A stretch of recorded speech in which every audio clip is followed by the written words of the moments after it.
Hey friends, welcome to psychology special. आज की जो हमारी वीडियो है वो हमारे लिए बहुत इंपॉर्टेंट होने वाली है क्योंकि हमारा आज का टॉपिक है mental status examination. I know कि ये आप लोगों का फेवरेट टॉपिक हो सकता है क्योंकि साइकोलॉजी और साइकेट्री की जब भी हम बात करते हैं और किसी भी क्लाइंट या पेशेंट को डील करते हैं तो सबसे पहले हमारे माइंड में एक ही चीज़ आती है, वो है mental status examination, that is MSc. कि एमएससी क्या होता है और एमएससी को किस तरह से परफॉर्म किया जाता है। क्योंकि एक बेटर एमएससी आप अगर परफॉर्म करते हैं तो आप एक बेटर कंक्लूज़न तक पहुंच सकते हैं, जिससे कि आप एक बेटर पेशेंट को प्रॉपर डायग्नोसिस दे सकते हैं। देन अगर डायग्नोसिस प्रॉपर होगी तो आप पेशेंट का एक सही ट्रीटमेंट कर सकते हैं, सही साइकोथेरेपी या फिर साइकेट्रिक ट्रीटमेंट प्लान कर सकते हैं। तो इसके लिए एमएससी परफॉर्म करना आना बहुत ही ज़्यादा इम्पॉर्टेंट है।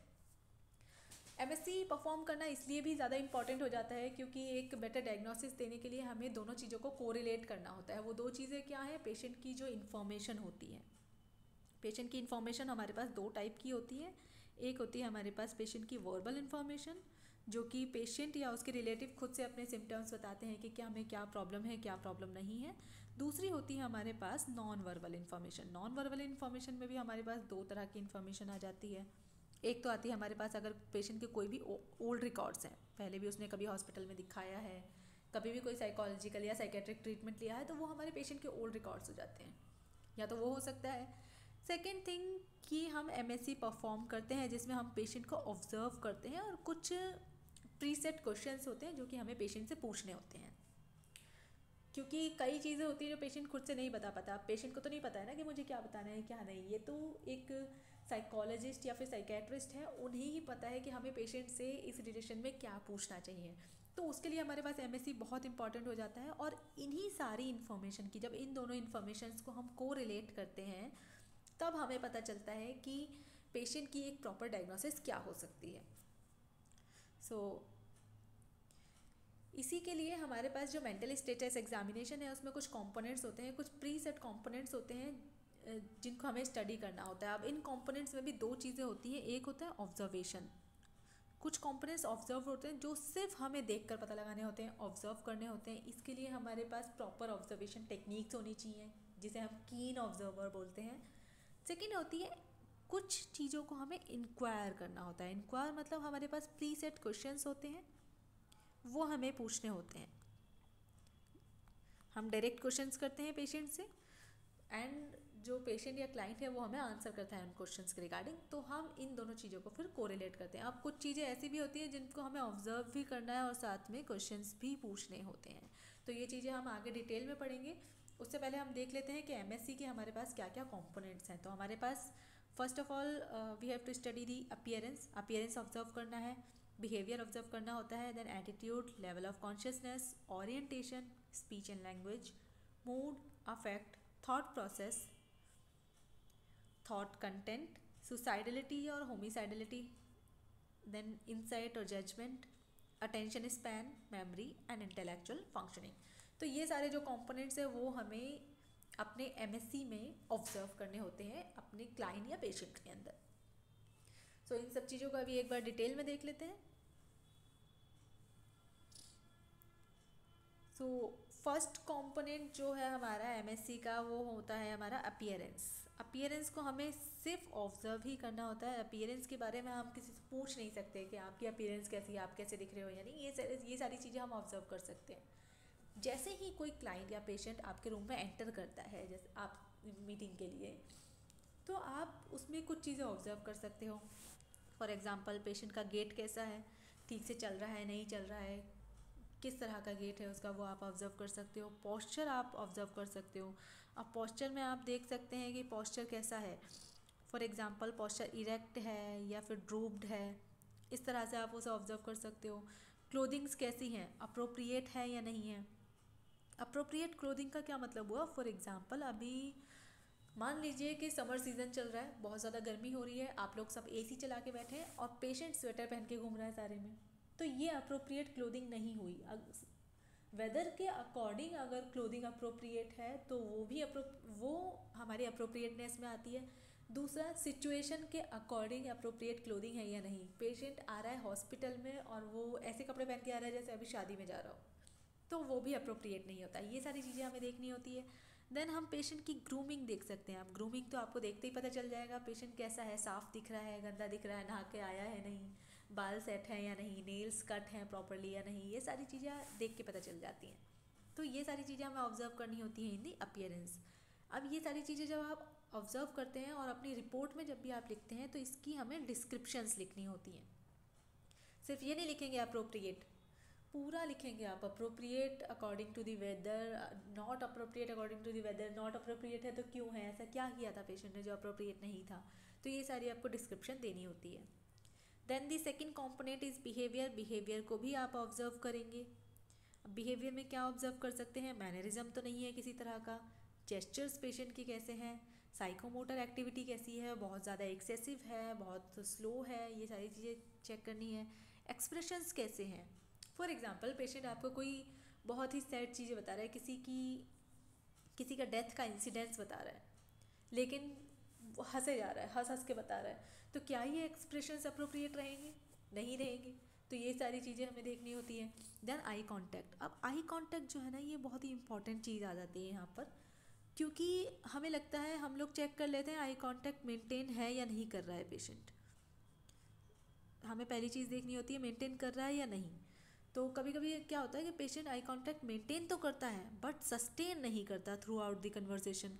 तो हमें सस्टेन्ड है आई कांटेक्ट या फिर नहीं है, ये भी चेक करना बहुत इंपॉर्टेंट होता है, क्योंकि कई बार पेशेंट बार बार आई कांटेक्ट आपसे मेंटेन करेगा लेकिन सस्टेन करके नहीं रखेगा। अब आई कांटेक्ट का मतलब ये नहीं है कि पेशेंट आपको घूरे चले जा रहा है, आप भी उसे घूर रहे हो। स्टेयर करना is not a type of eye contact. Eye contact का मतलब होता है कि पेशेंट आपसे आई कांटेक्ट मेंटेन कर रहा है, सस्टेन करके रख रहा है और आपकी बातों को सुन रहा है, मतलब वो पेशेंट जो है वो आपकी बातों पर ध्यान दे रहा है, इंटरेस्टेड है उस चीज़ में। Then ability to follow command. Command follow करने की एबिलिटी कैसी है पेशेंट की, वो भी सारा बिहेवियर में आ जाता है। Third component is attitude. Attitude को भी हमें ऑब्जर्व करना होता है। कोऑपरेटिव है पेशेंट या नहीं है, हॉस्टाइल है, ओपन है, secretive, evasive, suspicious, apathetic, easily distract हो रहा है, फोकस्ड है, डिफेंसिव है, किस तरह का एटीट्यूड है, ये हमें देखना होता है। Then the fourth component is level of consciousness. इसे भी हम ऑब्जर्व ही करेंगे। कॉन्शियसनेस कैसी है पेशेंट की, विजिलेंट है, अलर्ट है, ड्राउजी है। मोस्टली जो अपने डिप्रेशन के जो पेशेंट्स होते हैं वो मोस्ट ऑफ द टाइम थोड़े ड्राउजी होते हैं, देन लेथार्जिक, स्टूप्रस, अस्लीप, कोमाटोज, ये सारे जो है हमारे लेवल ऑफ कॉन्शियसनेस के टाइप्स हैं, जो कि हमें देखना है कि पेशेंट में इनमें से क्या हो सकता है, मतलब क्या क्या आपको चीज़ें दिखाई दे रही हैं। वन थिंग भी हो सकती है, मोर देन वन भी हो सकती हैं, ज़रूरी नहीं है कि ये सारी ही चीज़ें पाई जाएंगी। तो ये सारे सिर्फ एक एग्जाम्पल दिया जा रहा है यहाँ पर कि इनमें से कुछ भी हो सकता है। Then the next thing is orientation. अब ओरिएंटेशन हम लोग ऑब्जर्व नहीं कर सकते कि पेशेंट ओरिएंटेड है या नहीं, ये तो हमें पूछना ही पड़ेगा। तो इसके लिए हमारे पास कुछ सेट ऑफ क्वेश्चंस होते हैं जो कि हमें पेशेंट से पूछने होते हैं। For example, what is your full name, आपका पूरा नाम क्या है, हम कहाँ पर हैं। अब कहाँ पर हैं आपको सारी चीज़ें पूछनी है। यहाँ पे हम डिसेंडिंग ऑर्डर में फर्स्ट ऑफ ऑल चलते हैं। पहले हम कंट्री पूछते हैं, कौन सी कंट्री में हो, फिर हम जाते हैं उस कौन से स्टेट में, थर्ड थिंग कौन सी सिटी में हो, फोर्थ थिंग कौन सी बिल्डिंग में हो, मतलब कहाँ पर हो, एंड फिफ्थ थिंग किस फ्लोर पर हो आप।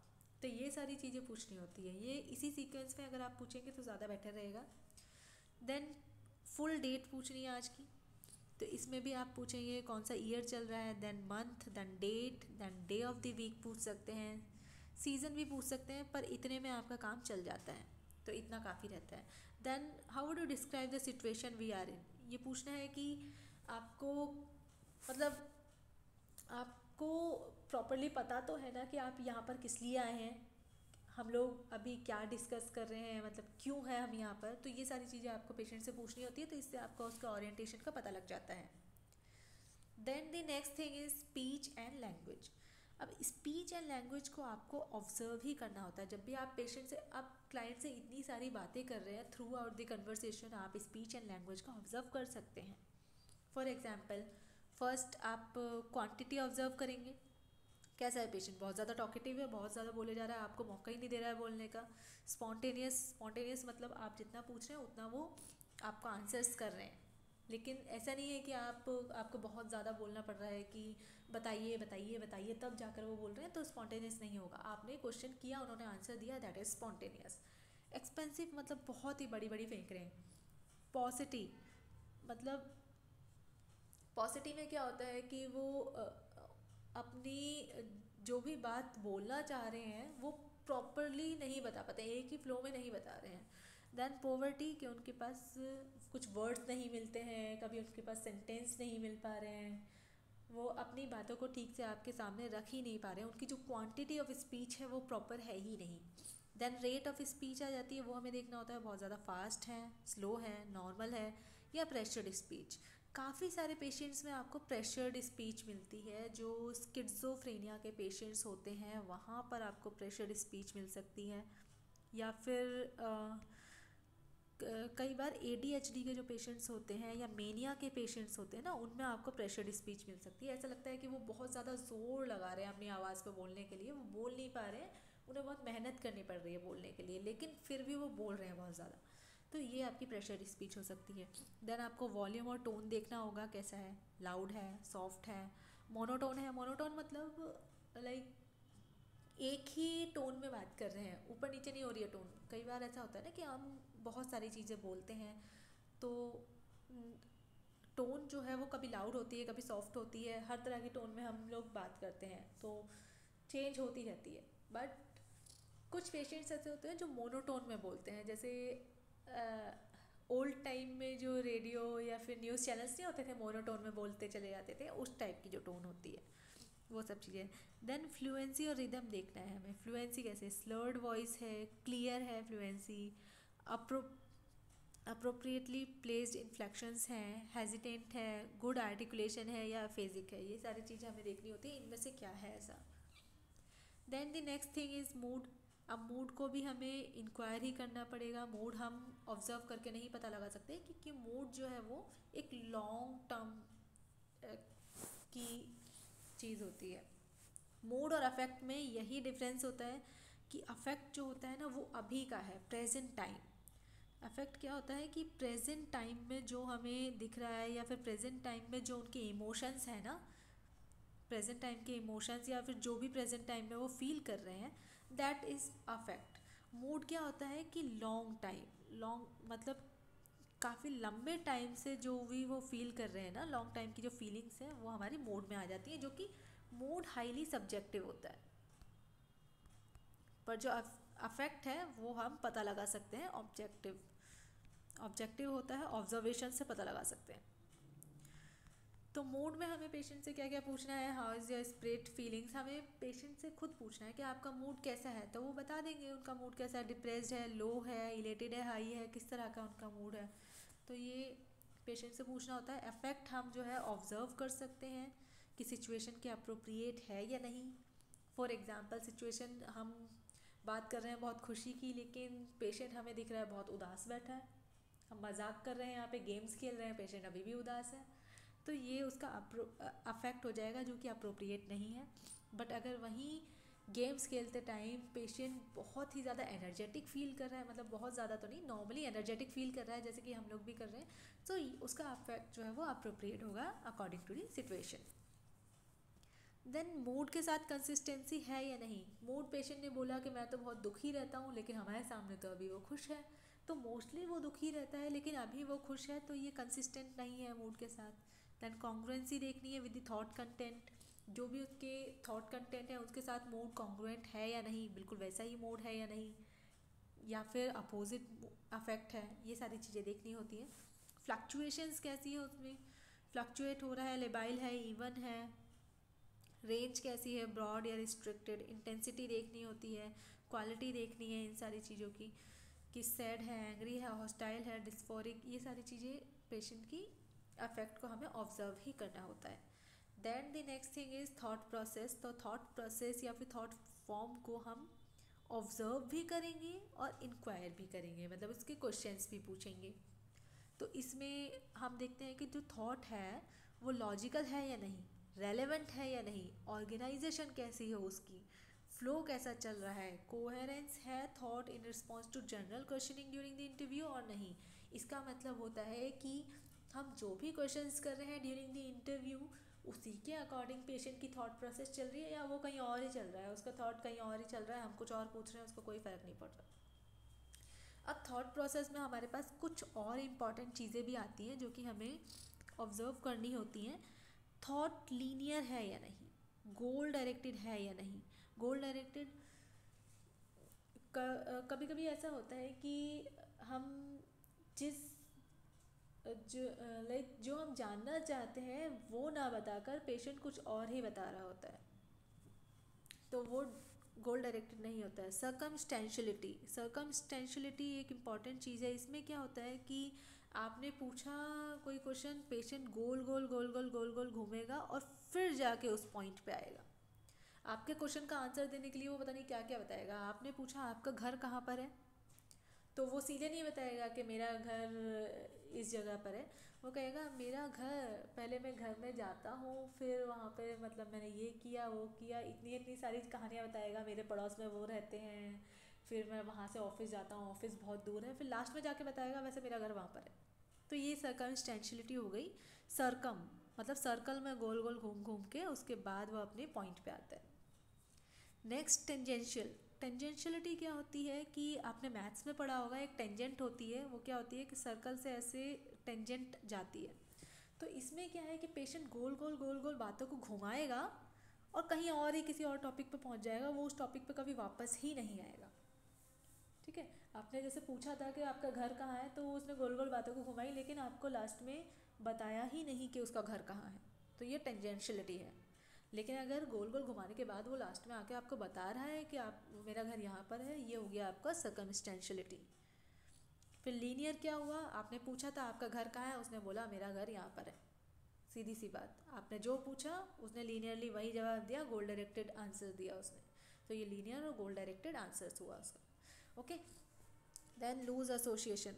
लूज एसोसिएशन मतलब काफ़ी बार ऐसा होता है कि आपने कोई चीज़ पूछी, क्लाइंट आपको जो भी चीज़ें बता रहा है या जो भी बातें कर रहा है उनके बीच में कोई एसोसिएशन ही नहीं है, कभी भी कुछ भी बातें वो बोले चले जा रहा है। देन इनकोहेरेंट है, इवेजिव हो गया, रेसिंग, ब्लॉकिंग, ये सारी चीज़ें होती है। प्रिजर्वेशन, नियोलॉजिज्म, ये सारी चीज़ें आपको देखनी होगी। प्रिजर्वेशन में क्या होता है, कुछ चीज़ें बहुत ज़्यादा इंपॉर्टेंट होती हैं, जैसे कि हमारे पास ये प्रिजर्वेशन आ गया। प्रिजर्वेशन के का मतलब होता है एक ही चीज़ को बार बार रिपीट करना, सेम रिपीटिशन। फॉर एग्जाम्पल आपने पूछा आपका नाम क्या है, मेरा नाम XYZ है। आप कहाँ रहते हो, XYZ। आपने सुबह क्या खाया, XYZ। मतलब वो हर एक क्वेश्चन का सेम ही आंसर आपको दे रहा है। आप कुछ भी उससे पूछ लो वो सेम ही आंसर देंगे, वो प्रिजर्व है उस आंसर्स को लेकर। उन्होंने उसी आंसर को प्रिजर्व करके रख लिया है कि मुझे कोई भी क्वेश्चन पूछा जाए मुझे यही आंसर देना है। तो ये प्रिजर्वेशन हो गया। नेक्स्ट आपकी चीज़ आती है हमारे पास नियोलॉजिज्म। नियोलॉजिज्म में क्या होता है कि पेशेंट जो है ना वो अपने कुछ न्यू वर्ड्स फॉर्म कर लेते हैं, न्यू वर्ड्स फॉर्मेशन हो जाती है। जैसे आपने कई बार छोटे बच्चों को देखा होगा जो अभी अभी बोलना सीखते हैं, तो वो कई बार नए वर्ड्स बना लेते हैं, लेकिन ये नॉर्मल होता है क्योंकि उन्हें वर्ड्स का पता ही नहीं होता। लेकिन अगर कोई एडल्ट इंसान अपने नए वर्ड्स बना बना के बातें कर रहा है और आप उसको लग रहा है कि आप भी इस वर्ड्स के बारे में जानते हैं, तो वो नियोलॉजिज्म है, वो एक नॉर्मल चीज़ नहीं है। तो ये सारी चीज़ें हमें पेशेंट के अंदर ऑब्जर्व भी करनी होती है, इंक्वायर भी करनी होती है। अब नियोलॉजिज्म के बारे में पेशेंट तो नहीं बताएगा कि मैं नए नए वर्ड्स बना रहा हूँ, क्योंकि उसे तो लग रहा है कि ये वर्ड्स एग्जिस्ट करते हैं। तो ये चीज़ें आप ऑब्जर्व कर पाओगे। लेकिन कुछ चीज़ें हैं जो कि आप इंक्वायर कर सकते हो, पूछ सकते हो क्वेश्चन पेशेंट से। नेक्स्ट थिंग आ जाती है हमारे पास थॉट कंटेंट। तो थॉट प्रोसेस और फॉर्म हमने देख लिया। अब थॉट कंटेंट, इसमें भी हमें इंक्वायर भी करना है, ऑब्जर्व भी करना है। तो इसके लिए हमारे पास पॉसिबल क्वेश्चंस होते हैं कुछ जो हम पूछ सकते हैं। For example, what do you think about when you are sad and angry. जब आप गुस्सा होते हो या उदास होते हो तो आपको कैसा लगता है। ओके, आपके दिमाग में क्या क्या चीज़ें आती हैं, क्या आप खुद से बातें करते हो, मतलब बड़बड़ाते रहते हो बहुत ज़्यादा, या फिर बहुत सारे यहाँ पे आपके पास क्वेश्चंस हैं जो कि आप पेशेंट से पूछ सकते हो। अगर मैं ये सारे क्वेश्चन लिस्ट डाउन करूँगी तो वीडियो बहुत ज़्यादा लंबी हो जाएगी एंड आप लोग बोर हो जाओगे, तो इसलिए मैं कुछ इंपॉर्टेंट चीज़ें हैं वही आप लोगों के सामने डिस्कस कर रही हूँ। सो यहाँ पे एक इम्पॉर्टेंट चीज़ आ जाती है पर्सनल बिलीफ। पर्सनल बिलीफ में हमारे पास डिल्यूज़न आ जाते हैं। डिल्यूज़न क्या होते हैं? डिल्यूज़न होते हैं फॉल्स, फिक्स्ड, अनशेयर्ड बिलीफ, जो पर्सनल होते हैं, जो उन्हें किसी भी क्लाइंट को लगता है कि ये चीज़ सही है, वो फॉल्स होता है, फिक्स्ड होता है। आप उसे कोई भी रेशनल दे दो, कोई भी लॉजिकल चीज़ आपको बता दो, वो बिलीफ उनका नहीं हटेगा। अगर वो इस चीज़ को मानता है तो मानता है। तो ये डिल्यूजन्स होते हैं। डिल्यूजन्स के बारे में आपको पूछना है, किसी तरह का डिल्यूजन तो नहीं है। अब डिल्यूजन भी हमारे पास बहुत तरह के होते हैं। इसके लिए अगर आप चाहें तो मैं एक अलग वीडियो बना दूँगी, क्योंकि डिल्यूज़न अगर मैं इस वीडियो में बताती हूँ तो बहुत ज़्यादा लंबी हो जाएगी वीडियो। तो आप लोग मुझे कमेंट करके बता देना कि अगर नेक्स्ट वीडियो डिल्यूजन्स के लिए बनानी है या नहीं। कुछ डिल्यूज़न जैसे मैं बता सकती हूँ, डिल्यूज़न ऑफ ग्रेंडियोसिटी होता है, डिल्यूज़न ऑफ रेफरेंस की कोई हमारे बारे में ही बात कर रहा है। किसी किसी को लगता है कि दो लोग अगर आपस में बातें कर रहे हैं या कोई ग्रुप में बात कर रहा है तो वो मेरे बारे में ही बात कर रहा है, भले ही उनको वो लोग जानते भी ना हो, लेकिन वो उन्हीं के बारे में बात कर रहे हैं। डिल्यूज़न ऑफ रेफरेंस, तो इस तरह का कोई डिल्यूज़न तो नहीं है। ये सारी चीज़ें हो गई। फिर कुछ ऐसा कि हम क्लाइंट से पूछ सकते हैं, क्या कभी आपको लगता है कि आपके साथ कुछ अननेचुरल या अनरियल सा हो रहा है? ये सारी चीज़ें पूछ सकते हैं। देन नेक्स्ट चीज़ हमारे पास आ जाती है हेलुसिनेशंस। हेलुसिनेशंस के बारे में हमें पता लगाना है। ये होती है फॉल्स परसेप्शन। फॉल्स परसेप्शन मतलब कोई चीज़ है ही नहीं, कोई एक्सटर्नल स्टिमुलाई प्रेजेंट नहीं है। एक्सटर्नल स्टिमुलाई जो है वो प्रेजेंट नहीं है, नॉट प्रेजेंट, उसके बाद भी हमें लग रहा है कि वो चीज़ वहाँ पर है, तो वो होती है हेलुसिनेशन। अब हेलुसिनेशन भी कई तरह के होते हैं। विजुअल हेलुसिनेशन हो सकते हैं, कोई चीज़ नहीं है फिर भी दिखाई देती है, जैसे किसी किसी को भूत दिखाई देते हैं, किसी को कुछ और दिखाई देता है। कोई चीज़ नहीं है फिर भी सुनाई देती है। ऑडिटरी हो गया। ऑल्फैक्टरी मतलब स्मेल आना। गस्टेटरी मतलब कोई ऐसा टेस्ट आना जो चीज़ है ही नहीं वहाँ पे प्रेजेंट। टेक्टाइल मतलब कुछ चीज़ें फील होना, किसी किसी को लगता है कि उनकी स्किन में कोई कीड़ा चल रहा है। तो ये सारी चीज़ें जो है ये हेलुसिनेशंस होते हैं। मोस्ट कॉमन हेलुसिनेशन दो तरह के होते हैं, एक विजुअल हेलुसिनेशन है, एक ऑडिटरी हेलुसिनेशन। तो इनके बारे में पेशेंट से पूछना होता है कि आपको कुछ दिखाई देता है या आपको कुछ आवाज़ें सुनाई देती हैं जो चीज़ वहाँ पर नहीं है। तो ये सारी चीज़ें हम पेशेंट से पूछ कर ही पता लगा सकते हैं, ये हम ऑब्जर्व नहीं कर सकते। तो इसीलिए यहाँ पर जो थॉट कंटेंट है इसमें इंक्वायर्ड और ऑब्जर्व दोनों कैटेगरीज हैं। सेकंड, अब तीसरी चीज़ आ जाती है इल्यूजन्स। इल्यूजन्स में क्या होता है कि यहाँ पर हमारे पास एक्सटर्नल स्टिमुलाई प्रेजेंट होती है। स्टिमुलाई तो प्रेजेंट है लेकिन उसे गलत तरीके से परसीव कर रहे हैं, मिस इंटरप्रेट कर रहे हैं, तो वो इल्यूजन हो गया। जैसे कि किसी रस्सी को सांप समझ लेना, ये सारी चीज़ें। मोस्टली जो इल्यूजन, हेलुसिनेशन, ये दोनों चीज़ें होती हैं, ये हमारे जो फियर होते हैं ना, हमारा जो डर होता है या जो फोबिया होता है, उनसे इनसे भी कई तरह से रिलेटेड होती हैं। इल्यूजन्स तो मोस्टली हमारे फियर से रिलेटेड होते हैं। मान लीजिए कि आपको अगर छिपकली से डर लगता है, तो आपको हर जगह ना, कोई भी अगर आपको कोई किसी चीज़ का अगर इल्यूज़न हो रहा है ना, कोई चीज़ रखी हुई है कहीं पे या दीवार पे कोई चीज़ चिपक रही है, तो आपको वो छिपकली दिखाई देगी अचानक से। तो ये सारी चीज़ें कुछ ना कुछ कहीं ना कहीं रिलेटेड होती हैं। नेक्स्ट थिंग आ जाती है आपकी सुसाइडिलिटी एंड होमिसाइडिलिटी। तो ये भी हमें पेशेंट से इंक्वायर करना होता है, पूछना होता है। सुसाइडिलिटी, कभी सुसाइडल थॉट्स आते हैं या नहीं, कभी सुसाइड अटैम्प्ट किया है, मतलब बहुत सारी चीज़ें। या फिर what would happen after you were dead, आपके इस दुनिया से जाने के बाद क्या होगा, ये सारी चीज़ें पूछना होता है। दैन होमिसाइडिलिटी मतलब पूरे परिवार को साथ लेकर मर जाना, मतलब उस चीज़ की सोच, ये सारी चीज़ें हमें पता लगानी होती है। Then the next and the most important thing जो आती है हमारे पास, वो आती है इंसाइट एंड जजमेंट। तो इंसाइट और जजमेंट का हमें पता लगाना होता है, जिसमें हम पूछ भी सकते हैं और ऑब्जर्व भी कर सकते हैं। ऑब्जर्व करने से हमें पता लग जाता है, कई बार इतनी सारी कन्वर्सेशन हो रही है पेशेंट के साथ, इतनी कम्युनिकेशन हो रही है, तो अभी तक तो इतना पता लग ही जाना चाहिए कि पेशेंट को अपनी प्रॉब्लम्स के बारे में पता है या नहीं पता है। स्टार्टिंग में ही बताने लगता है जब हम सिम्टम्स पूछते हैं, क्या प्रॉब्लम है आपको, कहता है कोई प्रॉब्लम नहीं है, मुझे तो लाया गया है यहाँ पे, मुझे जो लेकर आए हैं वही बीमार है, मुझे कोई प्रॉब्लम नहीं है, मेरे पापा मुझे लेकर आए हैं, इनको प्रॉब्लम, पता नहीं इनके दिमाग में क्या चलता रहता है, मेरी वाइफ मुझे लेकर आई है, पता नहीं ये खुद तो काम कर नहीं पाती है, घर का मुझे लेकर आ गई है यहाँ पर। तो ये सारी चीज़ें जो है, इन सारी चीज़ों से हमें कभी कभी इनसाइड जजमेंट का पता लग जाता है। बाकी इनसाइट के लिए हमारे पास एक स्केल होता है। इनसाइट स्केल के लिए मैं एक अलग वीडियो बना लूँगी, क्योंकि ये सारे जो इम्पॉर्टेंट और छोटे छोटे टॉपिक्स हैं ना, ये नेक्स्ट वीडियो में अगर हम देखेंगे तो हमें ज़्यादा अच्छे से समझ आएंगे। क्योंकि अगर मैं एमएससी में ये सारी चीज़ें आपको बताती हूँ तो थोड़ा प्रॉब्लम हो जाएगी समझने में। बाकी इंसाइट में हम लोग ये पूछ सकते हैं कि किस वजह से आप यहाँ आए हो, कौन आपको लेकर आया है, क्या आपको क्या लगता है, आपको क्या प्रॉब्लम है, या कौन कौन सी ऐसी चीज़ है जो आपको प्रॉब्लम क्रिएट कर रही है, आप अपनी प्रॉब्लम के बारे में क्या समझते हैं, क्या जानते हैं आप अपनी प्रॉब्लम के बारे में। ठीक है, क्या आपको लगता है कि आपके थॉट, मूड या परसेप्शन ये सारी चीज़ें अब नॉर्मल है। आपको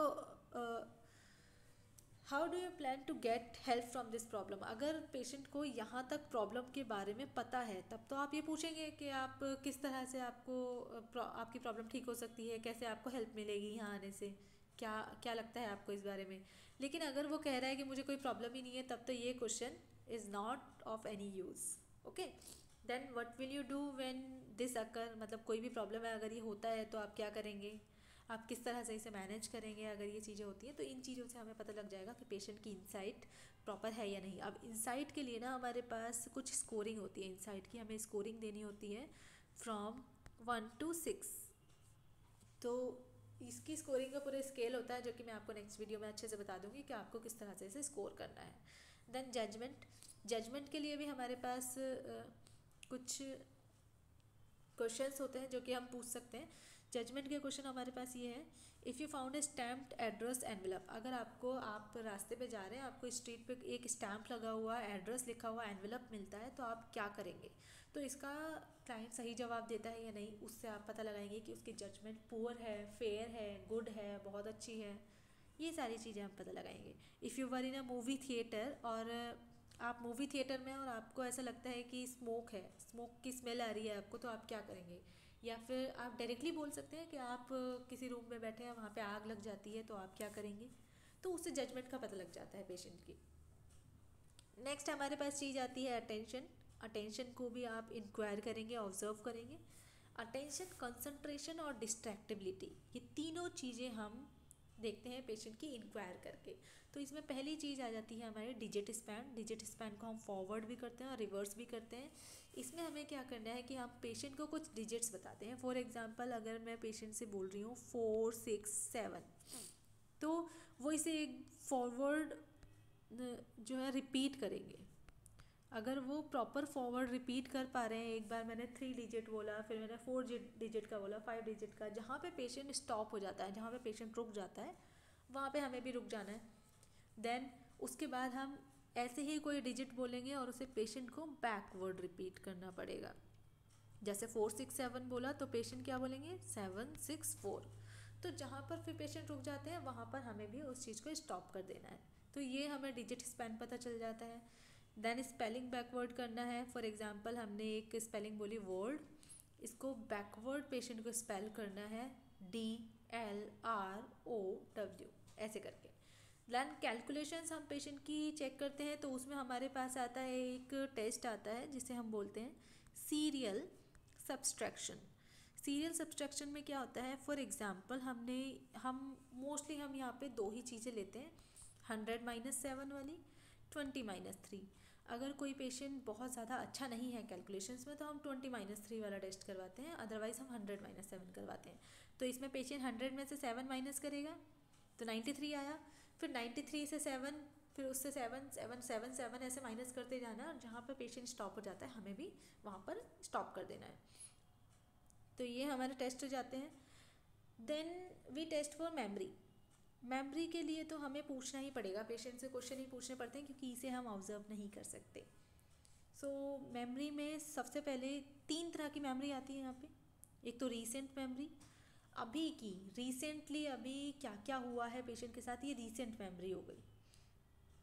ओके, अभी क्या चल रहा है, लाइक आप पूछ सकते हो मैं कौन हूँ, या ये सारी चीज़ें, और कौन सी मेडिकेशन आपने आज ली है। ठीक है, ये चीज़ें आप पूछते हैं, ये रीसेंट मेमोरी में आ गई। जैसे आज क्या हुआ है, आज लाइक आप पूछ सकते हैं कि आपने ब्रेकफास्ट में क्या खाया।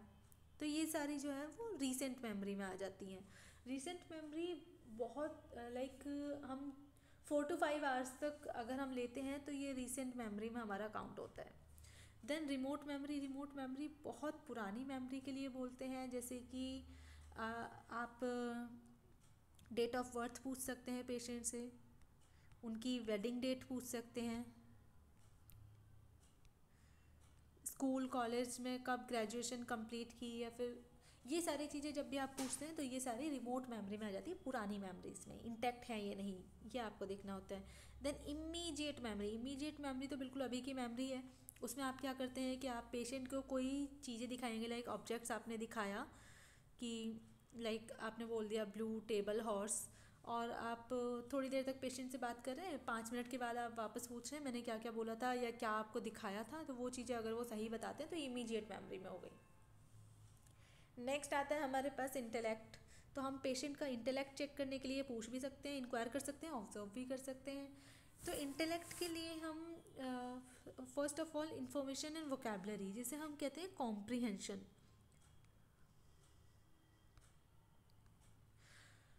यहाँ पे हम कॉम्प्रिहेंशन चेक कर सकते हैं। कोई स्टोरी लाइक चाइल्डहुड में कुछ स्टोरीज हमने पढ़ी थी, जैसे प्यासा कौवा वगैरह, ये सारी चीज़ें हम पेशेंट से पूछ सकते हैं और इनका क्या कंक्लूजन निकलता है, ये सारी चीज़ें हम पूछ सकते हैं, ये इंटेलेक्ट में आ जाएगा। वोकेबलरीज पूछ सकते हैं, कुछ कोई भी इंफॉर्मेशन पूछ सकते हैं, जैसे कि यहाँ पे क्वेश्चंस दिए हुए हैं, नेम द लास्ट 5 प्रेसिडेंट्स।